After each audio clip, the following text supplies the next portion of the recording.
Jai Shri Mataji.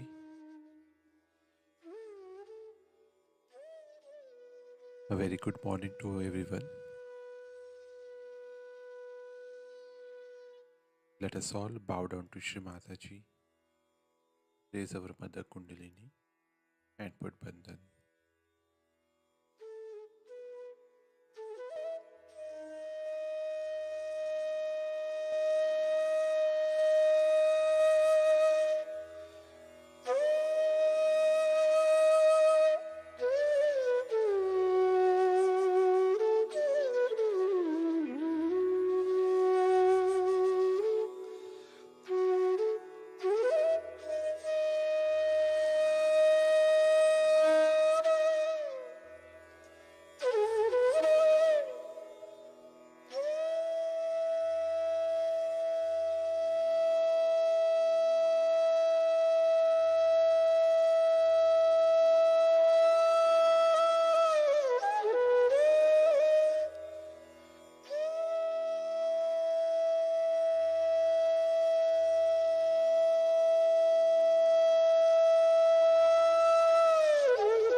Shri Ganesh Mantra.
Let us now listen to Shri Mataji's speech.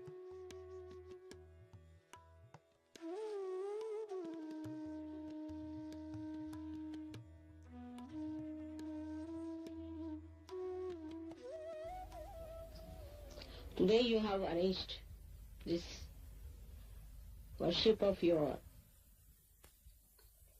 Guru.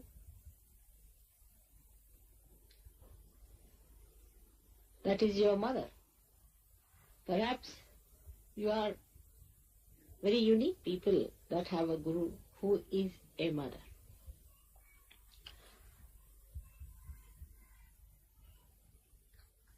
Why this puja is arranged? One has to know that it is very important for every disciple to worship the Guru. But the Guru has to be a real Guru, not a one who is just exploiting the disciples and who is not authorized by God.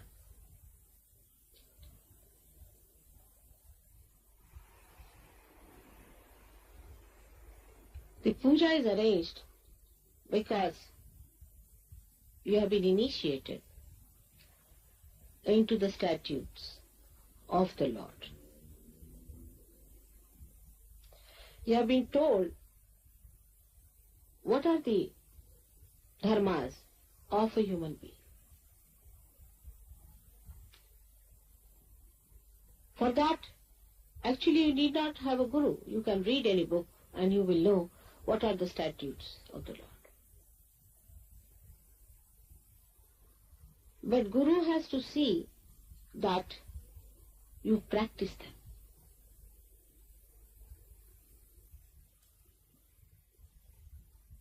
These statutes are to be practiced,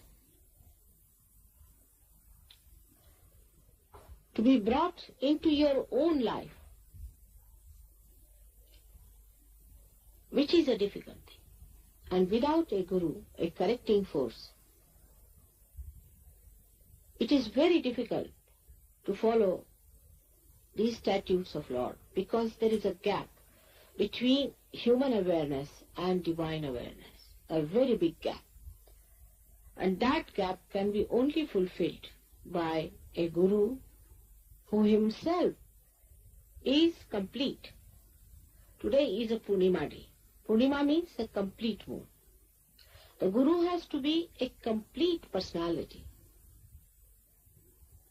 to talk about these statutes and to elevate his disciples to this level of understanding by which they imbibe those statutes.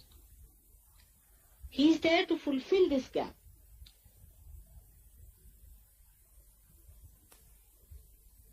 And for that it is essential that every guru has to be a realized soul of a very high quality and greatly evolved.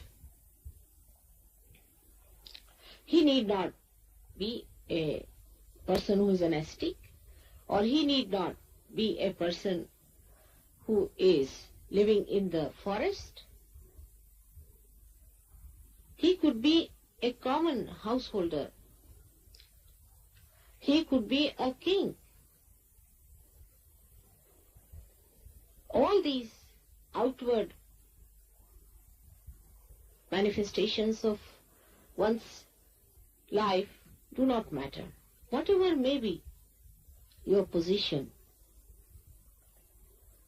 I would say the so-called position, in this world makes no difference to your being a guru, as long as you have imbibed the statutes of the Lord. Again I say, you have to imbibe the statutes.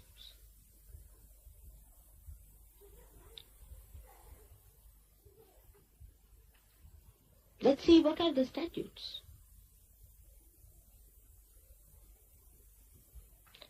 First is, you do not harm anyone.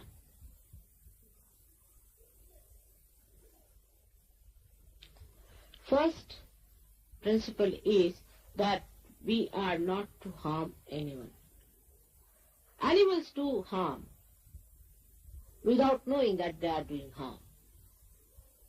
If you go near a snake, he'll bite. If a scorpion is there, he can put his poison into your being. Animals are not to harm anyone. They can correct, but not harm. So the principle of not harming was taken to a very, very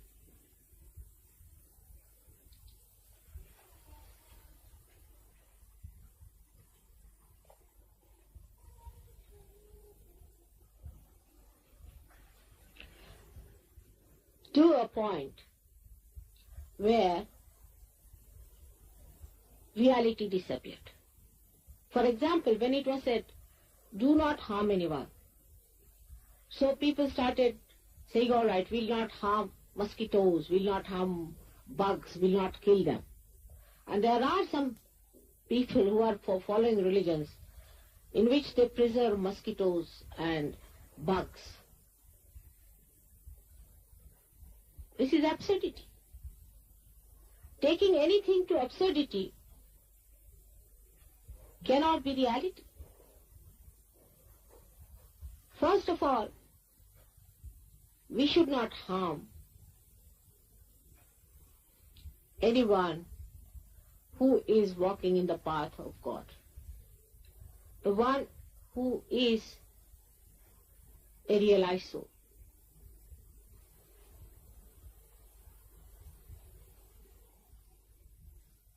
He may be wrong. There may be some mistakes in him. Still he needs correction. Nobody is perfect as yet. So, do not harm. Always try to help. Secondly, anybody who is a real seeker, he may be wrong. He might have gone to wrong gurus. He might have done wrong things. But have feelings, because you have been going on the wrong path yourself sometimes. You have been misled before. So have more sympathies. That's why if you have done mistakes, in a way, it's good because you have more sympathies for such people. Then you are not to harm human beings in any way.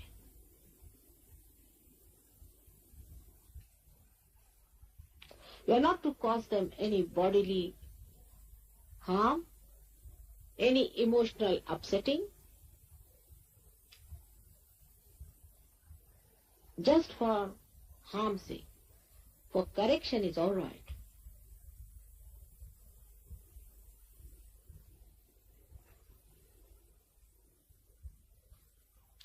The second statute is that you have to stand on your own legs and know that you are here, one with the truth, the testimony. The testimony of the truth. That you have seen the truth. You know what truth is. And you cannot compromise with falsehood. You cannot. For that you need not harm anyone. You have to just profess it. You have to stand up and say that you have seen the truth and this is the truth, and you have to be one with it so that people see that light of truth in you and accept. It's not for telling others that you have to be truthful and this is the truth we have seen, that this is what God's laws are, how they work out. Through vibratory awareness we have been able to see this is the truth. But be completely confident about it. But for that, first of all, you must test yourself completely. Otherwise, you might be playing into the hands of ego. It happens with many people who start doing Sahaja Yoga to begin with. So be cautious. Be sure that you are telling the truth and nothing else. And that you have felt the truth in full ways. Those who have not felt any vibrations shouldn't talk of Sahaja Yoga at all. They have no authority. They have to receive vibrations, they have to fully imbibe within them, and then they can say, yes, we felt.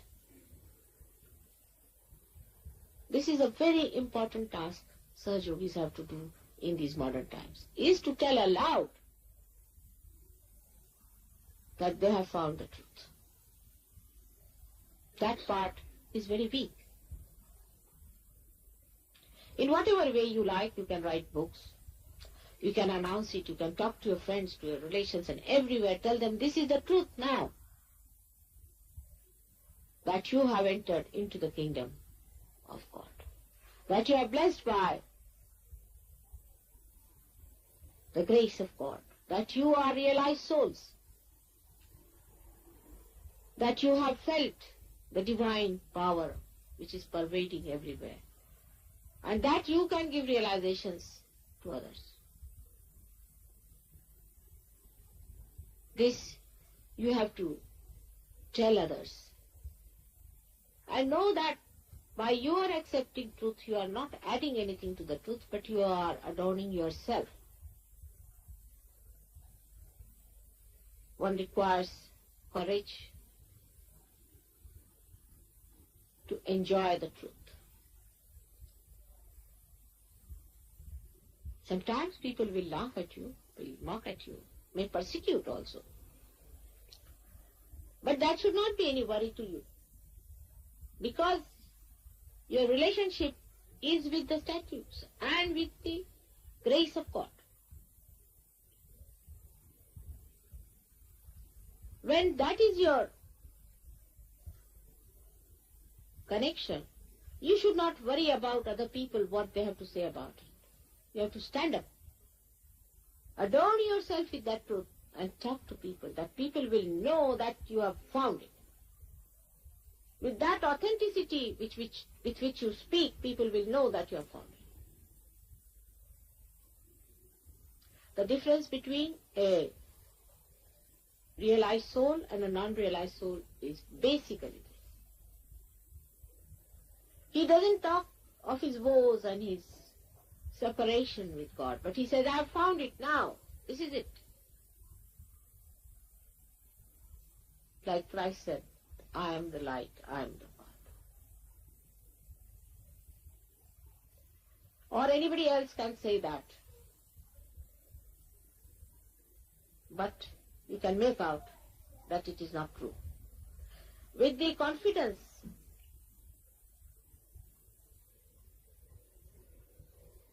with that complete understanding coming out of your heart, people can make out this is absolute truth. And then all kinds of falsehood must be denounced. Doesn't matter if somebody feels bad. Because by telling that, you are saving them and not harming them. But must be told in a correct way, not in a frivolous way. In a very persuasive way, you must tell them that, no, this is wrong. You must wait for the time when you can tell people. More in confidence. Talk to them, this is wrong, we don't know. We've done the same thing. This is how you are going to express your principle of mastery. Or you can say Guru Tattva. You have to be truthful. First, foremost thing is that you should know the truth, you should stand this testimony, and that you should announce it.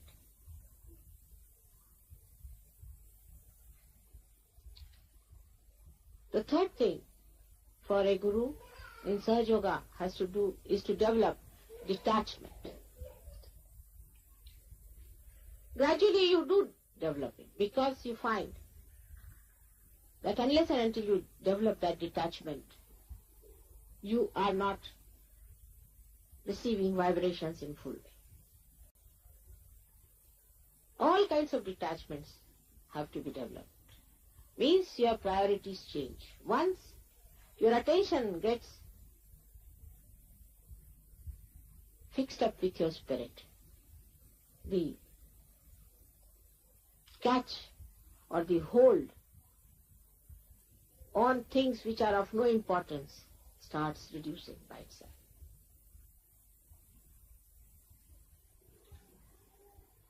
For example, you have a father, you have a mother, you have a sister. This is a bigger problem in India.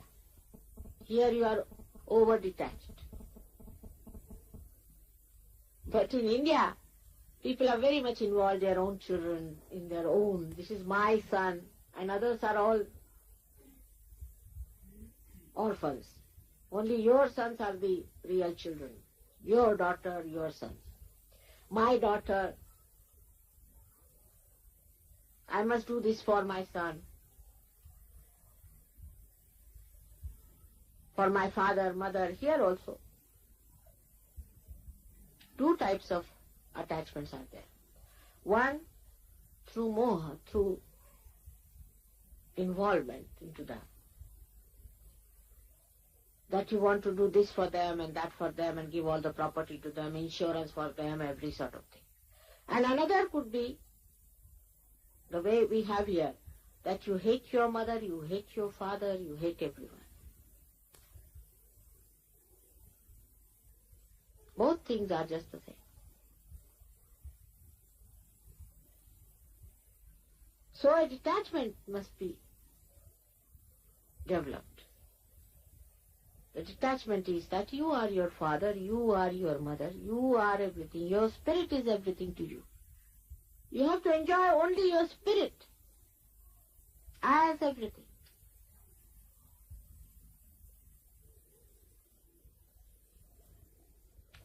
Then the detachment comes from there. And then you really do good to them by detaching, because you see the complete vision about them and about what is to be done. For example, people have also attachments to certain crazes. Human beings always become crazy after something. I mean, it can be anything.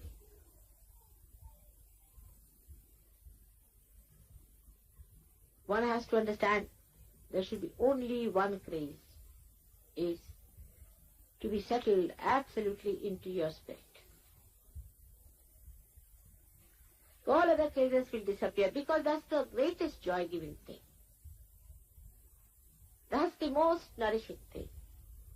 That's the most beautiful thing. So all the other things fall off. You enjoy only that, which is the source of all enjoyment. So you get yourself attached to your spirit.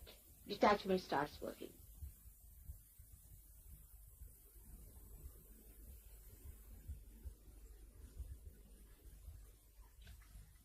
Sometimes detachment is taken as a license for becoming dry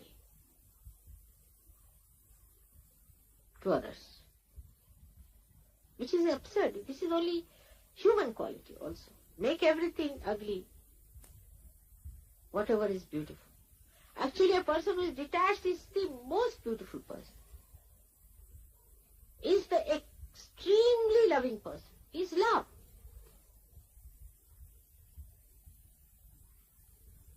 Look at the flowers. They are detached. They are dying. Tomorrow they are not going to live, but every minute they live, they are emitting fragrance. The trees are not attached to it. They will die tomorrow. Doesn't matter. But anybody who comes to them, they give shadow. They give fruits.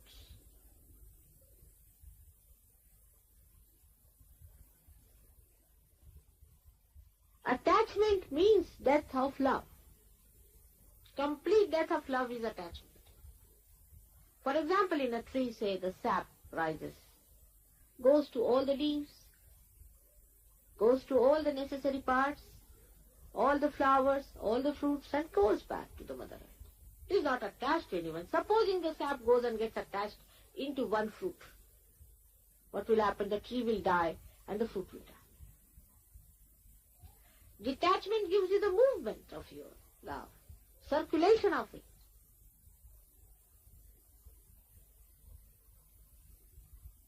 For things now. Things have no value unless and until there are emotions behind it. Now, for example, a sari, this one I am wearing today, was bought for Guru Day, Guru Purnima. But they had no sari. The other day they wanted to have a sari for puja, so I said, all right, use this. But I wore it again today just to say that this was bought with that emotion that on a Guru Day, mother would like to wear something of a lighter shade. White, the pure color of silk. Complete detachment. But in white, all the colors are mixed. Then only it becomes white. In such a balance and unity, it should be that you become white and whiter than snow. Detachment is purity, is innocence. Innocence is such a light, I tell you. Light that really blinds you to all that is filthy. You wouldn't even know that a person has come with bad intentions. You look at the person who says, somebody comes to you, you'll say, oh, come along, what do you want? You'll offer him tea and all that. And he'll say, I've come to rob you. All right, rob me if you want to. It's all right. He may not at all rob you.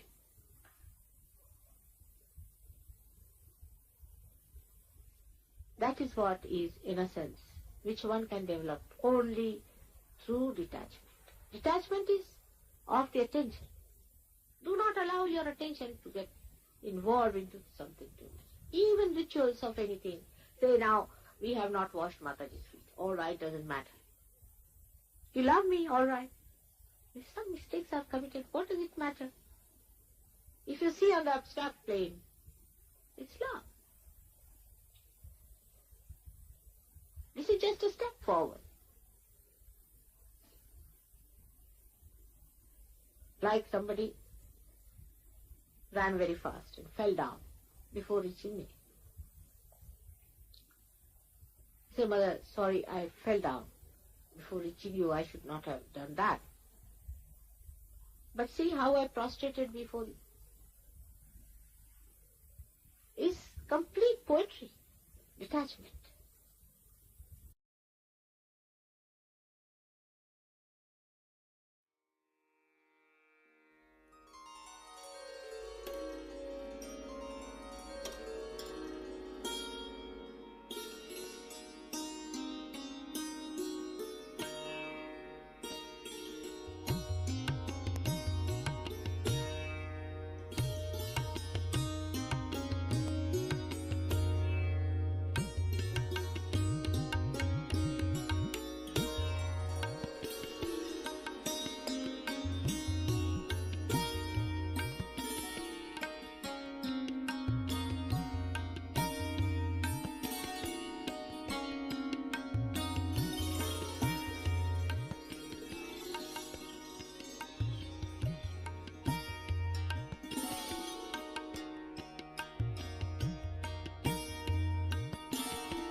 Mahamantras.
Thank you, Shri Mataji, for this beautiful morning meditation.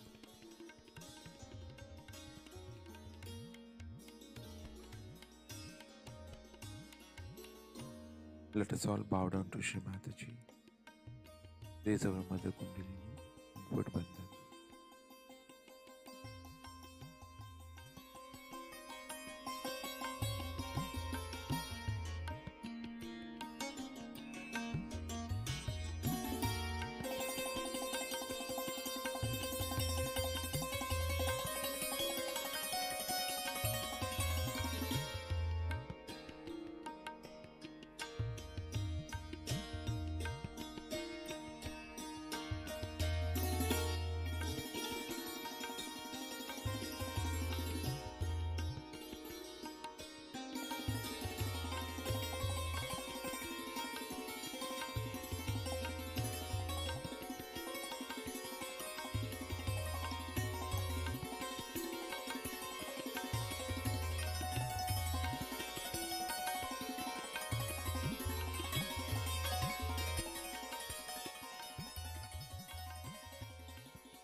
We will continue with our morning meditation tomorrow morning, same time. Jai Shri Mataji.